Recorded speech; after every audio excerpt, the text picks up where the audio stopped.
In today's episode of the Pathmonk Presents podcast, I have a very interesting team here with me today, not an individual. We have two folks here from PivotPointSecurity, and we're going to be talking about growth. We're going to be learning what PivotPointSecurity is all about. I have Andrea van Severen here and Chaka Harris, and both are heading up growth for the company. And today we're going to be learning what it's all about that PivotPointSecurity is doing and how the two of them think about digital growth. So welcome to the show, guys. Yeah, thanks, Thank you. Lucas. Awesome. Yeah, Andrea, let me start with you. Tell us, what is PivotPointSecurity all about? Yeah, I mean, to put it simply, we really help organizations understand and manage their information security risks. We've been around for a while, since 2001. And we just really, ask our customers to think of us as an extension of their existing InfoSec or IT team. Okay. So what types of standard problems or issues would people come to PivotPointSecurity with? Like what sort of, roadblocks do they bump in when they say we need somebody like PivotPoint? Yeah, I mean, I think sometimes it's just, and Chaka can back where to start, right? It can be really confusing. There are all these different, security and compliance standards, CMMC, which is the big standard now in the defense industrial base. So anyone doing work, has to get this, framework in place. ISO 27001, SOC 2, HIPAA compliance, IoT security, it goes on, network application. Absolutely. And to her point, a lot of folks that are seeking certification for, business reasons, maybe it's internal, maybe they're getting bought out, maybe they have vendors that are seeking to make sure that folks in their network, have a certain level of security compliance. Other folks maybe have experienced an adverse security event, right? So they're looking to kind of shore up, their network. And as Andrea shared, one of the big things today is CMMC, which is a cybersecurity maturity model certification.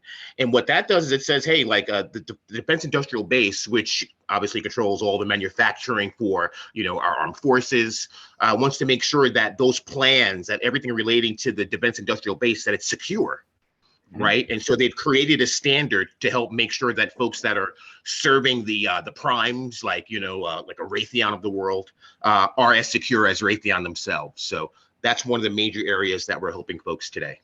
Okay, that gives us an insight of what you guys are doing. And Chaka, I think you're also quite in touch with the actual, the clients as well, and understand sort of, the problems and actually where they're coming from. So tell us a little bit about the types of companies and the types of people that you're working with. Like, would that be, mid-size? Is that enterprise level? What Sure. types of industries? Give us an insight. Yeah, we deal primarily with small to medium size, enterprises. We do have some larger organizations that we serve as well. And this is across verticals, whether it's, legal, finance, healthcare, manufacturing is huge for us. And obviously, as we spoke briefly about a moment ago, folks that are in the defense industrial base. Yeah. Andrea, what would you add to that? I think you covered communications, transportation. We have a lot of educational clients, and then also, predominantly here throughout the U.S. and also we have some clients in the U.K. and in Europe, Canada.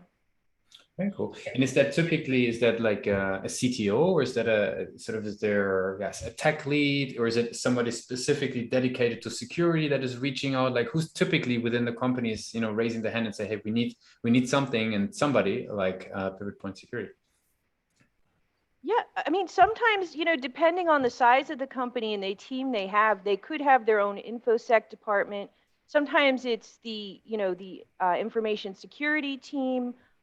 Usually, the director of IT or at the decision-making level. Sometimes they don't have that large of a team. So we even have, a virtual CISO service where we can, help fill that position, reduce the risk challenges and help people, manage their security risks a little faster that way. Very cool. And what would you guys say? Like, how do people hear about PivotPointSecurity? Or in other words, sort of what is the journey that they're going through? Is that, on the client acquisition channels, Chaka, maybe you can give us an insight. I know you guys on the account management side as well. Like how, what are the typical channels that guys get to know PivotPoint through and then getting started? Yeah. Absolutely. I think one of the major channels that folks get to know us through is our amazing, we have a virtual CISO podcast where our kind of principal, John Berry, sits down with other industry thought leaders, and they really share valuable conversation around what folks are doing to mitigate risk or to achieve compliance or to kind of stop them from, dealing with challenges that maybe other people have had some, wisdom experience with solving. So really trying to save people time, effort, resources with that podcast. With our blog a day is another huge source. We put out a blog a day, which is incredible. These days, it's a lot of work, but drives an incredible amount of value for the folks that view it. And then there's organic search. There's other content that we create with partners, folks that are members of our ecosystem, where we give them an opportunity to kind of share how they see the world, share how they feel their solution or service adds value for folks out there facing security challenges. And Andrea, beside those channels, what else do you think would be kind of a strong driver for folks getting to know us? I think really the virtual CISO podcast that you touched on is great because we cover kind of all those services and use cases we spoke about a little earlier. John's really been kind of a trusted thought leader in the space for a long time.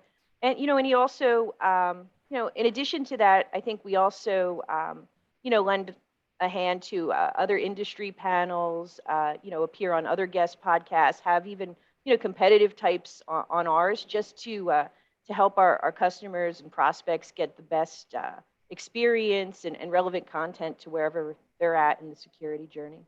Very cool. I mean, Chaka, you mentioned a couple of channels, obviously, the website being one of them. Andrea, what do you think, what role do you attribute to the website, sort of in that journey of people getting to know you folks? How do you think about the website? What is its actual sort of, let's say, purpose in that journey? Yeah, I think it's really just to provide, meaningful content engagement to, existing stakeholders, right? Customers, prospects, partners, wherever they're at, in the journey there. I mean, so, for us, it's the storefront, right? We get our digital marketing, comes through the website, our SEO, and then, other channels, PPC, our social media. And as Chaka said, we can kind of share some of the use cases we found working with our partners, the ecosystem. So, very cool. Chaka, let's get back a little bit to what you guys are doing, right? So, we learned a bit now about who you're serving. We learned about sort of like growth and channels that you're going along. Like, what do you think is something that is maybe, let's say, even a competitive advantage for PivotPoint Security? What is it that is maybe a bit difficult or hard to get on other sites? Like we're not going. Sure, I think there's a few things, right? And hopefully I'm not biased. But number one is our proven process, right? And our process is kind of a framework of looking at projects that we use across solutions within PivotPoint. Another huge piece for us that is a competitive advantage is our culture. And that internal culture is a huge driver for return business, as Andrea shared, as well as employee retention, right? When you then think about these days in security, you have folks that have consultants. Some of these consultants, might be great guys, working all around the country. They're 1099ing and they're picking up work where they can, and that's great. But one of the things I like about what John's doing here, and John Berry, who's our leader at PivotPoint, is he decided to bring those consultants in-house. So we have kind of a shared way of how we kind of see the world, right? And it really creates a different culture and a different, it's just a better experience for the end user. So that, I think those are competitive advantages for us. So you brought up culture, and maybe let me pick up on that for a second, because in one of the recent episodes, we've been really in depth talking about sort of how, sales, account management, and marketing actually works together. Maybe since I have you both on the show, maybe give us an insight very briefly into, how you guys are working together using an account manager and Andrea in marketing. Maybe share with us, like, what is something that you found to be really valuable when working together? Because we had a lot of people on the show who struggle actually, with that information exchange between the functions. Yeah, I think as Chaka said, the kind of culture plays a lot into it, right? How can we work together to simplify things, right? To be honest, in-house as well as with our clients, How can we provide, clear guidance? And, we're always customer focused. How can we make this a win-win? I think even when we work together, Chaka and I, it's really, and how we support sales, a hybrid approach, again, through, working closely with our partners, our SEO, our PPCs, focusing on new businesses, staying current and agile with what's going on in the space. So we owe that, to ourselves and to our prospects. Very cool. Chaka, anything to add from your Can I add side? something to that really quick? I just want to add something sure. I think that's really important. And I've worked, I've worked in London, I've worked in the Bay Area, been a part of many teams. And Andrea and I had worked together previously. And one of the things that was clear when I came on to work with her here, and as per her invite, which I'm thankful for, is that we trust each other, right? Mm-hmm. And I think the trust component is a huge piece for teams to have within their kind of subgroups, and then as they work with other teams in an organization, right? So trust, I think, is a major component, and I think that's part of what makes us a great team. Very cool. Yeah, I really appreciate that sort of glimpse into the culture of PivotPoint Security. Awesome. I want to switch gears a little bit as we sort of, slowly approaching the end of the interview. I would love to learn, maybe Chaka, starting with you. There's a lot of content out there, right? On marketing and growth and, growth strategies. Like, how do you decide what to read? Like, how do you filter? What's your sort of go-to places to keep on educating yourself, while also being able to filter, from, a lot of noise out there? Wow, that's tough. I think one of the best things that best things you can do is just talk to other marketers, people that you respect, and kind of see what's bubbled up in their consciousness and what's important to them, right? And then oftentimes I'll have a conversation, then I'll go and do a bit of research about something. But there's a lot of new shiny objects, discussion pieces that are out there. But I think when you're having enough conversations with folks in your industry and other just folks out even in other industries, it kind of can give you an idea as to what to really focus on. And then from there, I start to then kind of look for content that maybe would give me some of the answers I'm looking for. Very cool. Andrea, what is the places where you read? Like, where is it platforms, certain social networks that you prefer in order to keep on educating yourself? Yeah, I mean, I think we always tried to look to grow and improve. I mean, just last week, we were kind of doing our quarterly look at our podcast, right? And while we're seeing this growth trajectory, how can we reach more people? How can we deliver this message to them? What are the best practices?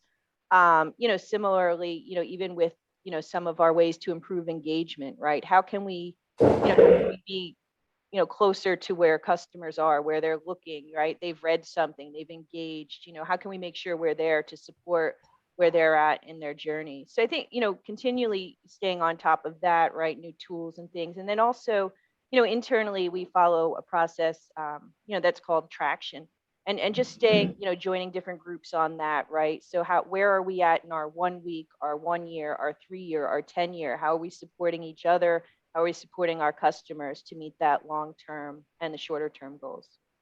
Very cool. Right. Very good. I think from a platform standpoint, obviously people go to LinkedIn and all that stuff. But to me, that's just such an easy kind of boring answer that it doesn't really share any. There's nothing in there. Oh, I go to LinkedIn. Okay, who doesn't go to LinkedIn, right? Yeah. There's so many strategies. Sense. Yeah. No, makes complete sense. I have some rapid fire questions for you to wrap it up today for the interview. Now, since we're today lucky enough to have two guests, I would suggest that each of you guys gives it a quick answer to each of the questions. We're keeping it short and crisp, 1 word, 1 sentence answers, as we're getting to know you and PivotPointSecurity a little bit better. Are you guys ready? Okay. Yeah, who's answering first? Who's answering first? Andrea, beauty before age. So Andrea will go first. Very cool. Okay. So what is the last book you read? Traction by Gino Wickman. Mm-hmm. Feeling is the Secret by Neville Goddard. Very cool. What is the one single thing that PivotPointSecurity is focused on the most? Let's see how much you overlap. For me, I mean, just to simplify what we said, our goals are our clients' goals, right? If we, accomplish them, we've succeeded. Yeah, and similar to Andrea, remediating any gaps necessary that a client might have that would they need to get over to get to their level of cyber maturity. Mm-hmm. If there would be no boundaries in technology, right? Everything is possible. You have a magic wand. What's the one thing you would fix for your role today? Chaka, we can start with you for this one. I would say, what's that? Brain to skull. I would just want to think about getting a contact from Zoom Info into my sales enablement tool. I just want to look at it and have him pop in. If I could do that, that'd be great. Oh, awesome. Andrea, That might anything, exist. Andrea, anything to add from your side? Yeah, I mean, similarly, more from a marketing automation standpoint, I think just, just being able to engage quicker from the start in real time, when I see certain interests or behaviors, right? Takes a little while to get up to speed and to know your audience. Mm-hmm. Very good. And the last question would be, right, to basically, understand a little bit sort of your perception a little bit better. Like, let's imagine today would be your very first day at PivotPointSecurity, right? You're just entering. I mean, I'm not sure if you guys entered the office. I guess Chaka at least was in the remote days already. Yeah, I'm still remote, thankfully. Don't tell anybody. Yeah, I did for the first time yesterday. There you go. So what's the one advice you would give yourself? I mean, it's actually quite helpful, I think, for folks who are joining remote into new teams. What's the one advice you would give yourself? I mean, for me, just, don't be shy, ask questions, trust your team, and acquire as much information as quickly as you need to get to action, right? To be actionable. Yeah, I think similar to Andrea, I was just going to say, keep going. That's it. Keep going. Very cool. Guys, I really appreciate you took the time with us today. And I want to give the last words to Andrea today. Let's say people would be forgetting all that we discussed about PivotPointSecurity. What is one thing that they should, take away and remember about PivotPoint? Just, our goals are your goals, right? So, and we guarantee, right? We stand behind what we do in helping you achieve compliance. Thanks a lot, you guys, for being a guest on Pathmonk Presents. Thank you.